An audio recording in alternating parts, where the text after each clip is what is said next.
சரி எத்தனை கலர் எத்தனை மாடல் வச்சிருக்கீங்க நீங்க இதுல? 36. ஆமா. 36 மாடலாங்க. ஏய் செம்மையா இருக்குங்க. இங்க பாருங்களேன். ஐயோ செம பிரீமியமா இருக்குங்க. கலரை பாருங்க ஜி, வர்ற மாதிரி மெட்டீரியல்லாம் வந்து பார்த்தீங்கன்னா செம சாஃப்டாக இருக்குது. ஸோ லெலின் காட்டன்லாம் நம்ம சொல்லணும் அவசியமே இல்லைங்க. சூப்பராக கொடுத்துட்ருக்காரு. வேறு ஏதாவது டிஃப்ரெண்ட் கலர் ஒன்று காட்டுங்களேன். ஸோ ஒயிட்டு ஒரு பிஸ்கட் கலர் ஒன்று காட்டுறேன் உங்களுக்கு. இது என்ன கலர் இது? Neon colour. நியான் கலர்லையும் இருக்குங்க நம்ம கிட்ட. இங்கே பாருங்க, ஸ்டிச் பண்ணிங்கன்னா இந்த மாதிரி தான் இருக்கும். ஸோ உங்களுக்கு இந்த மாதிரி ஸ்டிச் பண்ணி போகிறது பிடிக்கும் அப்படின்னா நீங்கள் டேரெக்டாக வந்து விசிட் பண்ணிவிட்டு உங்களுக்கு பிடிச்சதை வாங்கிக்கலாம். வாங்கி கொடுத்தீங்கன்னா 2-3 நாளில் வந்து பார்த்தீங்கன்னா ஸ்டிச் பண்ணி கொடுத்துருவாங்க. டக்குன்னு தீபாவளிக்கு ஃபேமிலியோட போட்டு என்ஜாய் பண்ணுங்க. பாருங்க இந்த கலர்லாம் வந்து பார்த்தீங்கன்னா ரேர் கலருங்க. இதெல்லாம் கிடையவே கிடையாது எங்கேயுமே.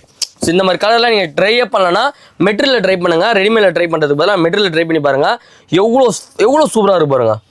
இந்த மாதிரி பிரிண்ட்டு இதுவரையும் நம்ம அரியன் பப்ளிக் இறக்கல, தீபாவளிக்காக இறங்கியிருக்காங்க. ஸோ மறக்காமல் விசிட் பண்ணி எப்படி இருக்குன்றத கமெண்ட்ல சொல்லுங்கள். நிறையா பை பண்ணிக்கோங்க. இந்த டைமில் ஆஃபர் போது சீக்கிரமாக கிராப் பண்ணிக்கோங்க. ஓகே.